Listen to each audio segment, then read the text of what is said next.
University మంచి భవిష్యత్తు కోసం తెలుగు విద్యార్థులు ఇష్టపడే యూనివర్సిటీ. కాల్ 9059052378 9059052379.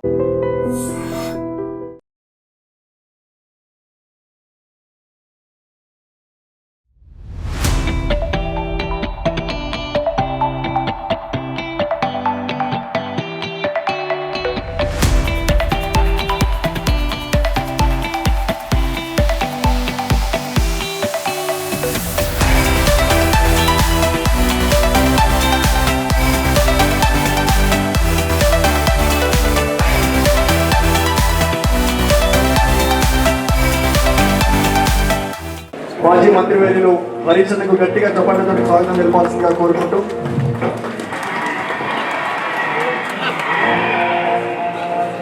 మిత్రులందరికీ స్వాగతం సుస్వాగతం.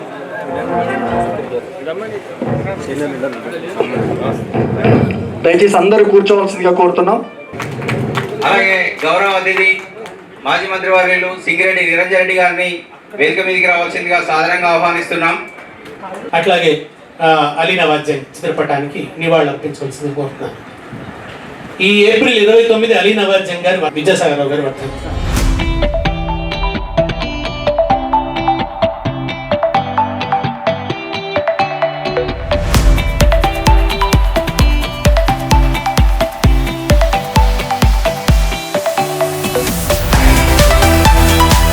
జోహార్ అలీ నవాజ్ జంగ్, జోహార్ విద్యాసాగర్ రావు గారికి.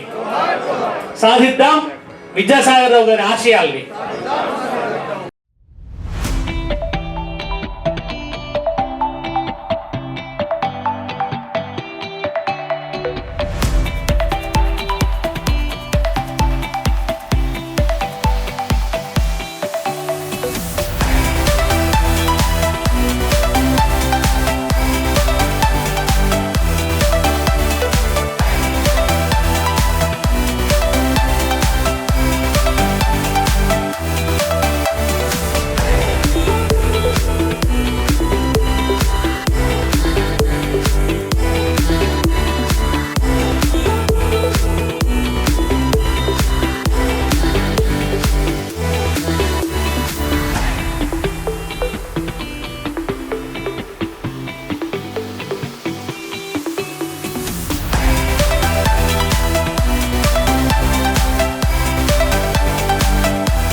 గౌరవనీయులైన సభాధ్యక్షుల వారు, ఈ కార్యక్రమ ముఖ్య అతిథి గౌరవనీయులు శ్రీ హరీష్ రావు గారు, వేదిక మీద ఉన్నటువంటి పెద్దలందరికీ, సభ్యులకు, మీడియా మిత్రులకు పేరు పేరున అందరికీ హృదయపూర్వకంగా నమస్కారాలు.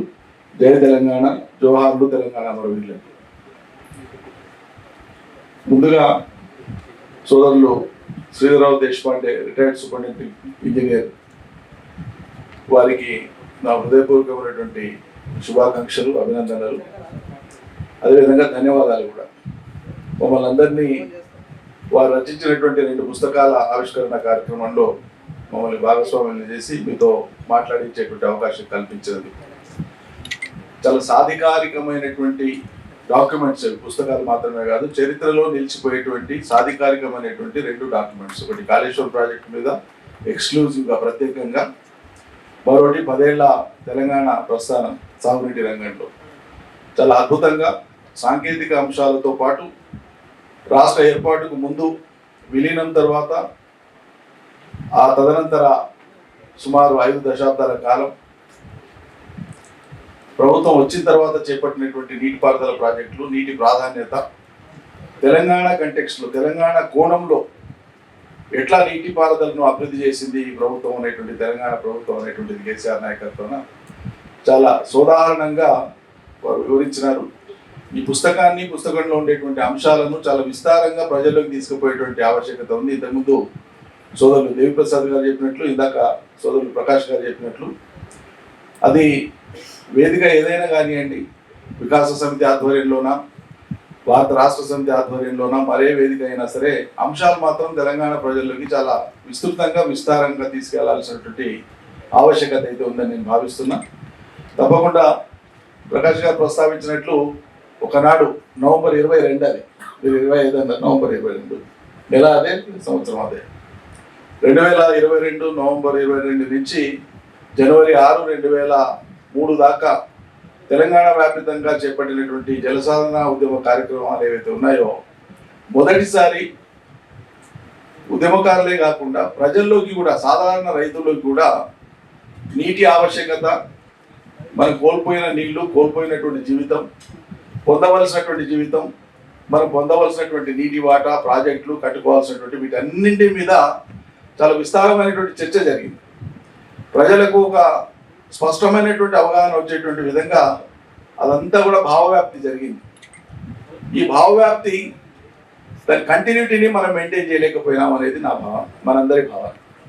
ఆ భావవ్యాప్తి యొక్క కంటిన్యూటీని మెయింటైన్ చేయని కారణంగానే తెలంగాణ సిద్ధించిన తర్వాత పుట్టిన తరం కానీ, అంటే పిల్లలు కానీ, ఇప్పుడు యువకులుగా ఉండేవాళ్ళు కానీ, 25 ఏళ్ళ లోపు వయసు ఉండేటువంటి వాళ్ళకు చాలా మటుకు ఈ స్పృహ లేకపోవడం, లేదా ఆ స్పృహను వాళ్ళ దాకా తీసుకుపోవడంలో మనమే వైఫల్యం చెందినామేమో అని చెప్పి మనం భావించాల్సి ఉంటుంది. ఇప్పుడు ఆ కర్తవ్యాన్ని మళ్ళీ మనం తీసుకోవాల్సినటువంటి అవసరం ఉంది. తప్పకుండా నీటికి సంబంధించినటువంటి ప్రాధాన్యత మనందరికీ తెలిసినటువంటిది.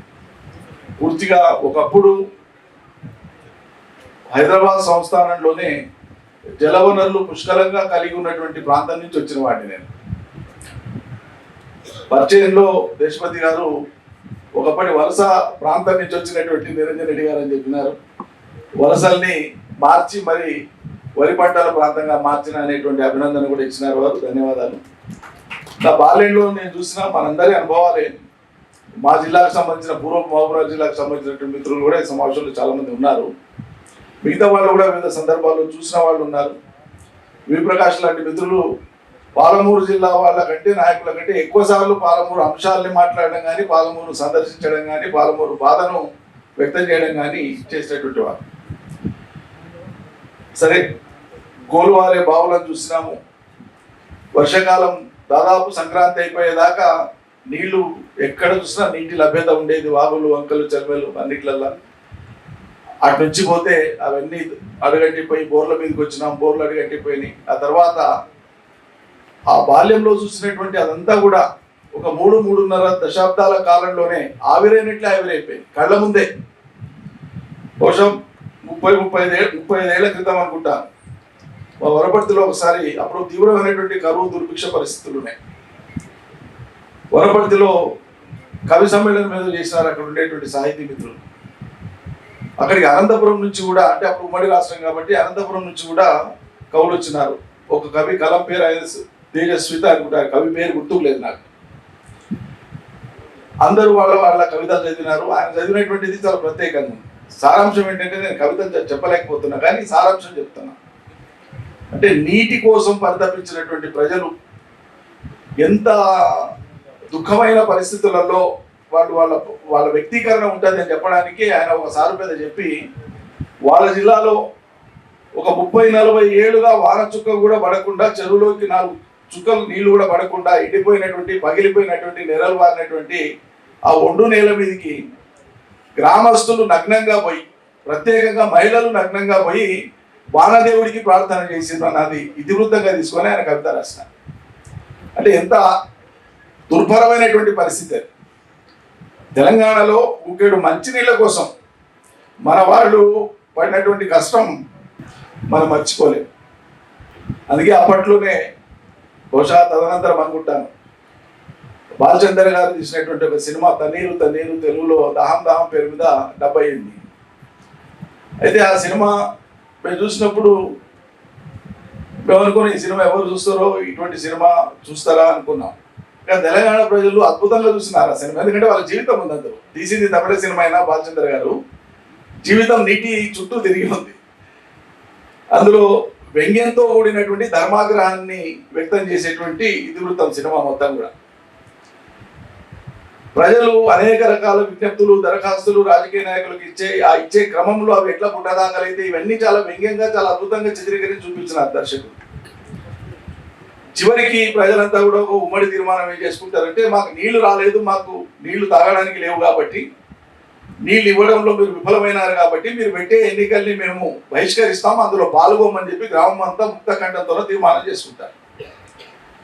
ఎన్నికల బహిష్కరణ అంటూ జరిగితే అక్కడ ఉండేటువంటి యంత్రాంగానికి అది అవమానం, అప్రతిష్ట, ప్రభుత్వానికి అప్రతిష్ట. కాబట్టి కొద్దిమంది అయినా వచ్చి ఓటేసిపోతే చాలు, ఒక్క ఓటైనా పడితే చాలు అనేటువంటి తాపత్రయంతో అక్కడ ఉండే నిర్వాహకులు గీమాలుతుంటారు ప్రజల్ని, రండి రండి వచ్చి ఓటేయండి. ఎవరు రా, ప్రజలందరూ కూడా చూస్తుంటారు. అందులోంచి ఒక యువకుడు గీత దాటి లోపలికి పోతుంటాడు, వారించే ప్రయత్నం చేస్తారు. ఒకసారి గీత దాటిన తర్వాత యంత్రాంగం ఉంటుంది కాబట్టి ఇక వాళ్ళు నిశ్చేష్లు అయిపోతారు, పరిగెత్తుకొని పోయి లోపలికి పోతారు. అబ్బా వచ్చిండని వాళ్ళు చాలా పెద్ద రిలీఫ్గా ఫీల్ అవుతారు. అబ్బా ఓటేయడానికి వచ్చిండు, ఇది బహిష్కరణ అనేటువంటిది ఫెయిల్ అయిపోయాయని చెప్పి ఆనందపడిపోతారు. రాగానే ఓటు గురించి చెప్పగానే మీరు ఇట్లానే చేయి వారి చాపి మూలకు ఉండేటువంటి కుండ దిక్కు చూపిస్తాడు, మంచినీళ్ళ దిక్కు. ఆ వచ్చినటువంటి ఓటరు, ప్రతిపాదిత ఓటరు నీళ్లు తాగి గడగడ గడ నీళ్లు తాగి ఆయన దహం తెచ్చుకొని లోటాడ పడేసి పరిగెత్తుకొని బయటకు వస్తాడు. అంటే వాళ్ళ ముఖాన కొట్టినట్లు. అంటే అంత వ్యంగ్యంగా చూపించినటువంటి ఆ పరిస్థితుల్ని, దాని పేరు తన్నీరు. నాకు అనిపిస్తుంది అప్పుడప్పుడు, తెలంగాణ వచ్చినాక తెలంగాణ మనం కొట్లాడిందే నీళ్ళ కోసం. ప్రధాన అంశం నీళ్ళే. నీళ్ళ చుట్టే అన్ని భ్రమించినాయి. ఆ నీళ్ళ కోసమే మనం ఇంత పోరాటం చేసినాం, ఆ నీళ్ళ కోసమే మన పెద్దలు పోరాటం చేసిండ్రు, ఆ నీళ్ళ కోసమే త్యాగాలు జరిగినాయి. ఆ నీళ్ళే ఇవాళ 10 ఏళ్ల ప్రస్థానమే ఆ నీళ్లతోనే భారతదేశంలో అతి ఎక్కువగా వరి ధాన్యాన్ని పండించినటువంటి 3 కోట్ల టన్నులు ఒక సంవత్సర కాలంలో పండించినటువంటి రాష్ట్రంగా తెలంగాణ వ్యవసాయ రంగం భారతదేశ చిత్రపటంలో స్థానం సంపాదించుకున్నది కేసీఆర్ గారి నాయకత్వాన్ని. ఇగో ఆ నీళ్లను సాకారం చేయడంలో ఒక అద్భుతమైనటువంటి కృషి ఆ తన్నీరే ఈ తన్నీరు హరీష్ రావు. అప్పుడప్పుడు అనిపిస్తుంది పేరు బహుశా భవిష్యత్తులో తెలంగాణ ఉద్యమకారుడిగా, ఒక మంత్రిగా, అది కూడా సాగునీటి రంగ మంత్రిగా బాధ్యత వహించి తన కాలంలో తెలంగాణకు విస్తారంగా నీళ్లు రావాలని ఉన్నదేమో, అందుకోసమే తన్నీరని పెద్దలు పెట్టిందేమో అనిపిస్తుంది. ఆయన పేరులోనే నీరు. అద్భుతమైన శ్రీధర్రావు దేశపాండే గారు అద్భుతంగా గ్రంథస్థం చేసినారు, రికార్డ్ చేసినారు పుస్తకాన్ని. భవిష్యత్తుకు మనకు సాధికారికమైన డాక్యుమెంట్, దాన్ని విస్తృతంగా తీసుకుపోదాం. కానీ నీటి కోసం జరిగినటువంటి ఆ ప్రయాస, తపన, నిజం చెప్పాలంటే ఆ నీటి కోసమే మనల్ని అందరినీ ఇక్కడ దాకా నడిపించుకొని తీసుకొని వచ్చింది. నీళ్ళే మనల్ని ఇక్కడ దాకా తెచ్చినాయి, ఇంకేమి తేలే. తెలంగాణలో కన్నీళ్ళనే చూసినాం కాబట్టి, ఆ కన్నీళ్లను రూపుమాపడానికి నీళ్లే పరిష్కారం కాబట్టి ఆ నీళ్లే మనల్ని అందరినీ కూడా ఇక్కడ దాకా తీసుకొని వచ్చినాయి. రేపటి కూడా ఈ నీళ్లే మనల్ని ముందుకు తీసుకొని పోతాయి. ఇంత ప్రాధాన్యత కలిగినటువంటి ఈ నీటి మీద ఈ సమావేశం జరగడం అనేటువంటి పుస్తకాలు రావడం, దాంట్లో ఈ సమావేశం జరగడం అత్యంత ఆనందదాయకం. ఆయన పనితీరు నేను ప్రత్యేకంగా అభినందించాల్సిన అవసరం లేదు. ఒక సహచరులుగా, అన్నదమ్ములుగా, ఉద్యమంలో సహచర మంత్రిగా ఆయన పనితీరును చాలా దగ్గర నుంచి చూసిన, మీరు చాలా మంది కూడా దగ్గర నుంచి చూసింటారు. శ్రీధర్రావు దేశపాండే గారు ఇంకా దగ్గర నుంచి ఓఎస్డీగా పనిచేసి చూసినారు. హరీష్ రావు అంటే రాజకీయ నాయకుడు, ఉద్యమకారుడు, మంత్రి, ఇది మాత్రమే కాదు. హరీష్ రావు ఒక మానవ యంత్రం. నిజంగా స్ఫూర్తిదాయకమైనటువంటి పనితీరు. ఒక నిమిషం సమయం వృధా కాదు ఆయన జీవిత కాలగమనంలో, నిత్యకృత్యంలో. మార్నింగ్ లేచినప్పటి నుంచి మళ్ళీ పడుకునేదాకా ఒక్క నిమిషం కూడా వృధా కాదు. అంత కమిటెడ్గా పనిచేస్తేనే తెలంగాణలో ఈ ఫలితాలు వచ్చినాయి. ఆయన మానవ యంత్రం అయితే కేసీఆర్ గారి యొక్క మేధో యంత్రం, అది సూపర్ సోనిక్ మైండ్. ఎవరికి అర్థం కాదు. అది అర్థం కాకనే చాలా మంది ఈర్ష్యాద్వేషాలు వ్యక్తం చేస్తారు. ప్రకాష్ గారు అన్నట్లు కేటగిరీ చేసినారు కొంతమందిని, ఎవరు ఎట్లుంటారు అని చెప్పి. అంటే ఎందుకు చెప్తున్నా ఈ సూపర్ సోనిక్ అంటే, కొంతమంది ఆ ఎదుగుదలలో ప్రజల కోసం పనిచేసేటువంటి క్రమంలో, ఆలోచించేటువంటి క్రమంలో మనం చూసినాడు ఉన్నట్లే ఉండరు.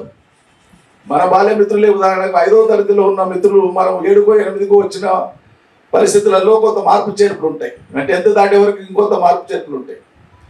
5 నాడు క్లాస్మేట్ ఉన్నటువంటి వ్యక్తి తన పరిణతి తన రంగం వేరుండొచ్చు.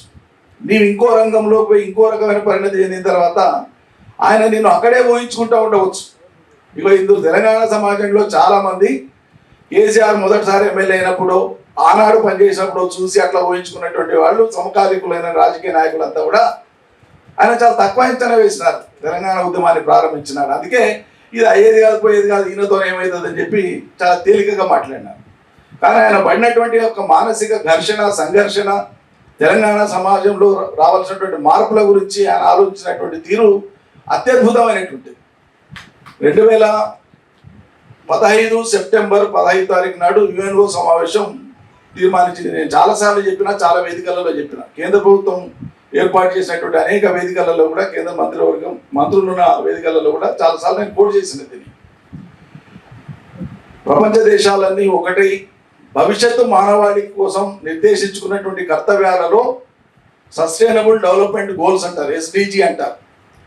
అందులో ఉండేటువంటి ఒక 17 కీలకమైనటువంటి అంశాలలో అందరికీ విద్య, అందరికీ సురక్షితమైన మంచినీళ్ళు, పర్యావరణ హితము, మొత్తం గ్రీనరీ పెంచడం, ఇటువంటివన్నీ అనేక అంశాలు ఉన్నాయి.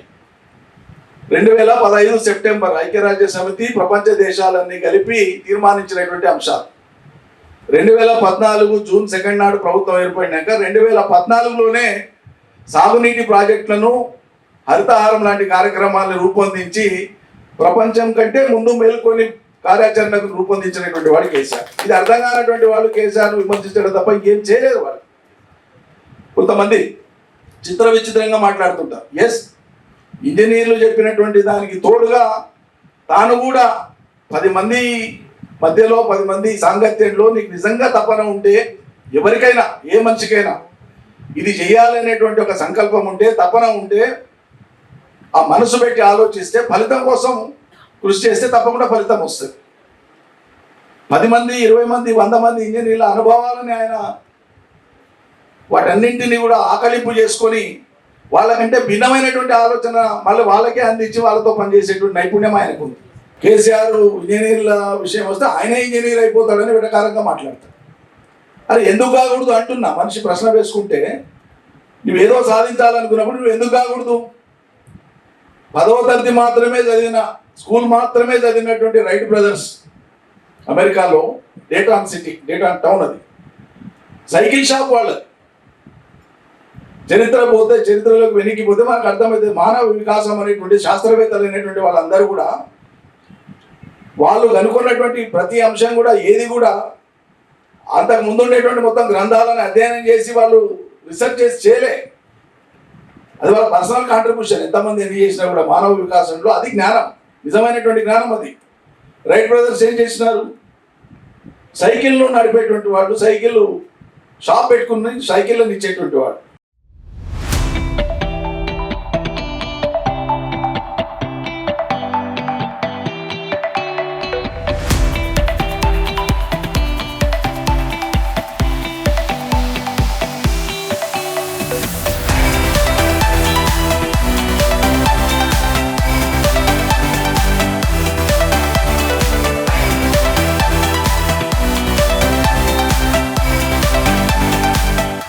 ఉద్యమ సందర్భంలో అనేక సంస్థల్ని నిర్మించారు ఆయన.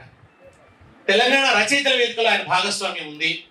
తెలంగాణ రచయితల వేదిక నుంచి మేము సోయి అనే ఒక పత్రిక తీసుకొస్తే చాలా కాలం పాటు ఆ పత్రిక బాధ్యతలు ఆయన చూశారు.